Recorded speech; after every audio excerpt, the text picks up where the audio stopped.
But if আমি যদি তোমাদের বলি জাপানে অফিসিয়ালি ইসলামিক অ্যানিমে বানানো হয়েছে following the golden age of Islam, ওই অ্যানিমেটার নাম হচ্ছে জাদুঘর a witch in Mongolia. Well, এখন তোমরা অনেকে এটাকে একটু কন্ট্রোভার্সিয়াল মনে করতে পারো, এটার নাম জাদুঘর, উইচ এগুলো রাখার আসলে কারণ কি? Sounds weird, right? বাট এই জিনিসটার পেছনে একটা রিজন আছে। তার উপর অনেকে ভাবতে পারো ইসলামিক আবার anime, is it even watchable?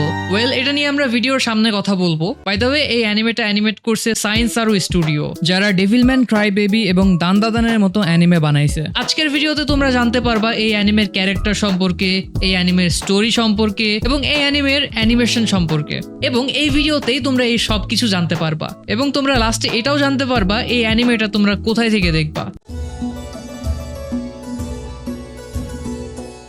This is Sitara, the main character of the story. Basically, Sitara একজন অরফ্যান, ওর বাবা মা নাই, এখন সে একটা স্লেভ মার্চেন্টের কাছে আছে। This is Muhammad, the supporting character. He is the son of Fatima. Now you might think, who is Fatima? This is Fatima. Fatima এমন একটা হাউসে বিলং করে যে হাউসে সবাই স্কলার এবং ওয়েল এডুকেটেড, and yeah, সবাই মুসলিম।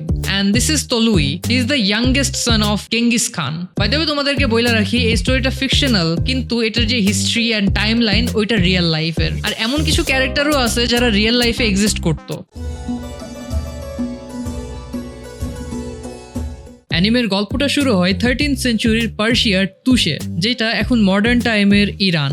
আমরা প্রথমেই দেখতে পাই একটা ছোট্ট মেয়ে একটা মার্চেন্টের কাছ থেকে পালিয়ে যাচ্ছে। এই মেয়েটা আর অন্য কেউ নয়, আমাদের মেইন ক্যারেক্টার সিতারা। এবং এখানে সবথেকে নোটিসেবল জিনিস হচ্ছে সিতারা যখন পালিয়ে যাচ্ছে তখন ব্যাকগ্রাউন্ডে আজান হচ্ছে।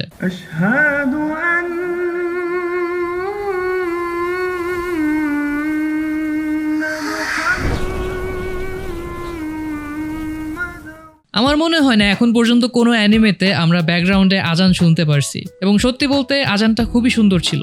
এরপরে মার্চেন্টটা সিতারাকে ধরে ফেলে এবং সিতারাকে নিয়ে আবার চলে যায়। এরপরে আমাদের পার্সিয়ার তুষকে আরো ভালোভাবে দেখানো হয়, এখানকার কালচার, এখানকার মানুষ, এখানকার মানুষের ড্রেসিং সেন্স, এই সবকিছু দেখেই বোঝা যাচ্ছে এখানকার সবাই মুসলিম। এখানে আমরা ফাতিমা আর জুমুরকে একসাথে বাজারে যাইতে দেখি। তারা বাজারে আসছিল তাদের বাসার জন্য একটা নতুন দাসী কিনতে, এবং এই কারণে তারা একটা মার্চেন্টের কাছে যায় এবং মার্চেন্ট তাদেরকে অনেকগুলা দাসীও দেখায়, এবং সবগুলা দাসীর ভিতরে তারা একজন দাসীকে চুজ করে যার নাম ছিল আনিস। বাট এইখানে একটা ইন্টারেস্টিং জিনিস হয়, মার্চেন্ট আনিসের দাম যেটা বলে সেটা ছিল 800 দিরহাম, যেটা অনেক বেশি। সো এখানে অবভিয়াসলি ফাতেমা আর জুমুর দুজন বার্গেন করে। তো এখানে মার্চেন্ট বলে আমি তোমাকে হাফ প্রাইসে দিতে পারি, কিন্তু আমার একটা কথা রাখতে হবে। তারপরে মার্চেন্ট সিতারাকে ডাক দেয় এবং ফাতিমাকে সিতারার সাথে ইন্ট্রোডিউস করায়, এবং ফাতিমার কাছে একটা অফার দেয় যে এই মেয়েটা খুবই শার্প এবং খুবই ইন্টেলিজেন্ট হইতে পারতো যদি একে ভালোভাবে এডুকেট করা হইতো। লেডি ফাতেমা, যেহেতু আপনাদের ফ্যামিলিতে অনেক স্কলার আছে, একটা এডুকেটেড ফ্যামিলি, তো আমার অফার হচ্ছে আপনি সিতারাকে নিয়ে যান,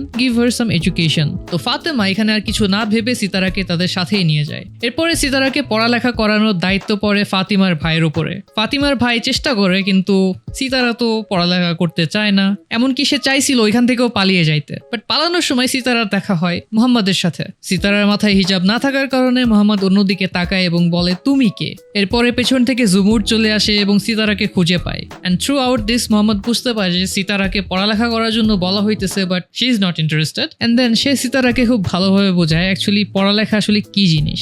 তো মুহাম্মদ পড়ালেখায় খুবই ভালো ছিল অ্যান্ড সবকিছুতে অনেক ইন্টেলিজেন্ট ছিল। অ্যান্ড এরই মধ্যে মুহাম্মদ নিজের জার্নিতেও বের হয়ে যায়। And to keep up with him, Sitara নিজেও অনেক ট্রাই করে এবং সবকিছু শেখা শুরু করে। যেহেতু ওদের পুরো ফ্যামিলি স্কলার ছিল, সিতারা ওই বাসায় বসে science, medicine, astronomy, mathematics, chemistry, engineering এই সব কিছু শেখে। এমনকি ওদের বাসায় বড় একটা লাইব্রেরিও আছে। এবং এপিসোড 1-এ অনেকগুলো ইসলামিক স্কলারের নামও মেনশন করা হয়েছে, যেমন ফাদালদিন দামাদ, ইবনে সিনা। মুহাম্মদের জার্নিতে যাওয়া প্রায় 8 বছর হয়ে গেছে। ওয়েল, ফাতেমার বাসায় সবার দিন খুব ভালোই যাচ্ছিল।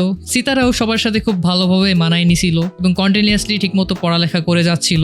কিন্তু ঠিক তখনই হঠাৎ করে একটা খবর আসে, মঙ্গোলিয়ান আর্মি নাকি তুষের আর্মিকে ডিফিট করে ফেলছে এবং খুবই জলদি তুষের উপরে একটা অ্যাটাক হইতে পারে। এরপরে আমরা দেখতে পারি তলুইকে, the youngest son of Genghis Khan. Well, তলুয়ের চোখ এখন তুষের ওপরে। and this story is going to be darker than ever. তোমরা হয়তো অনেকে কুরুলুস ওসমান দেখছো, আমার কাছে এটার স্টোরি কিছুটা ওইরকম লাগছে। Okay, now let's talk about the name of the anime. Why the anime's name is Jadugar, a witch in Mongolia. So Jadugar এই নামটা as a metaphor ইউজ করা হয়েছে। অনেকে না বুঝে এটাকে ভুলভাবে নিতে পারো, সো আমি তোমাকে বোঝাই। ফাতেমার বাসায় সবাই well educated and scholar. So Sitara যখন ফাতেমার বাসায় যায় ওঠে, তখন সিতারা অনেক কিছু শিখছে।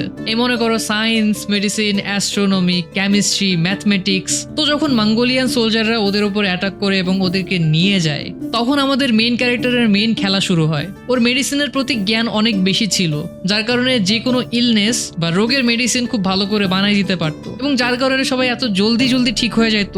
অনেক মানুষের কাছে মনে হয় যে সে ম্যাজিক করতেছে। It's like that. বেসিক্যালি তুমি এমন কিছু করে ফেলছো, সমাজের মানুষ এখন তোমাকে দেখে বলতেছে যে ও না, এটা তো রিয়েল লাইফে হইতেই পারে না, তুমি কোনো জাদু করছো।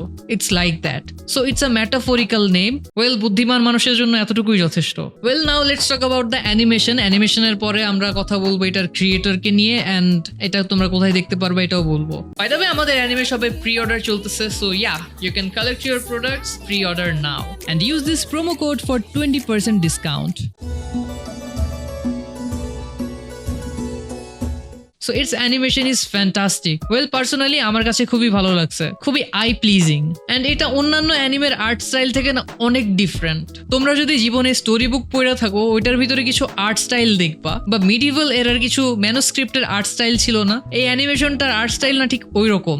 এন্ড এই টাইপের আর্ট স্টাইল খুবই ফ্যাসিনেটিং এবং অনেক জোস। প্রত্যেকটা আর্টের ভিতরে একটা টেক্সচার আছে এবং একটা সুইটনেস আছে, যেটা অন্যান্য অ্যানিমেতে আমার মনে হয় না তোমরা দেখতে পারবা। Well, now let's talk about the creator. এটার পরে আমি এটাও বলবো যে এই অ্যানিমেটা অ্যাকচুয়ালি দেখা উচিত কিনা। সো এটার যে ক্রিয়েটর, সে হচ্ছে টমেটো স্যুপ। অবভিয়াসলি এটা একটা পেন নেম, এটা তার অরিজিনাল নাম না। এন্ড সবথেকে মজার বিষয় হচ্ছে এই যে রাইটার টমেটো স্যুপ, তার হিস্ট্রি নিয়ে পড়তে খুব ভালো লাগে। এন্ড অ্যানিমেটা দেখলেই বোঝা যায় এটার ক্রিয়েটর এটা বানানোর আগে ইসলাম সম্পর্কে খুব ভালোভাবে রিসার্চ করছে। তোমরা এটা কোথায় দেখতে পারবা? আমি তোমাদের খুবই ইজি একটা মেথড বলবো, এন্ড এটা সবার জন্য কাজে লাগবে। তোমার কাছে ইন্টারনেট আছে, তুমি জাস্ট যে কোনো ব্রাউজারে চলে যেয়ে সার্চ করো তোমার যেটা লাগবে। বিলিভ মি, তুমি যদি একটু ঘাটাঘাটি করো সবকিছু পেয়ে যাবা। লিটারালি তোমার চোখের সামনে আছে, এন্ড যে কোনো সমস্যায় পড়লে জাস্ট ব্রাউজারে যায় ওই সমস্যাটা লিখবা, ওইটার অ্যান্সার তুমি তোমার চোখের সামনে পেয়ে যাবা।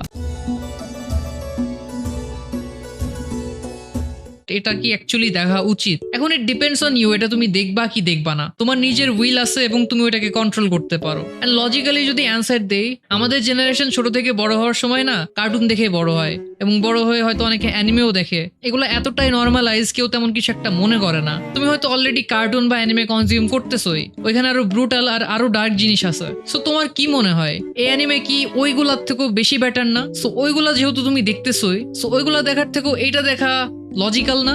আর যদি তোমার মনে হয় যে এটা করা উচিত না, তাহলে আই উইল সে তুমি সবকিছু দেখা বাদ দাও। তোমার কার্টুন দেখার দরকার নাই, তোমার অ্যানিমেও দেখার দরকার নাই, এমনকি ব্রুটাল যে মুভি আছে ওইগুলাও দেখার দরকার নাই, কোনো সিরিজ দেখার দরকার নাই, কারণ ওইগুলোর ভিতরে তো ব্রুটাল জিনিস থাকে, ওইগুলোর ভিতরে 3D CGI থাকে, VFX থাকে, ওইগুলো ম্যান মেডই। অ্যান্ড বাই দ্য ওয়ে, আমি কিছুদিন আগে অন্তিক ভাইয়ের সাথে দেখা করে আসছিলাম এবং আমরা দুজন মিলে খুব মজার একটা গেমও খেলছি। তোমরা যদি ওই ভিডিওটা দেখতে চাও, then click on this video.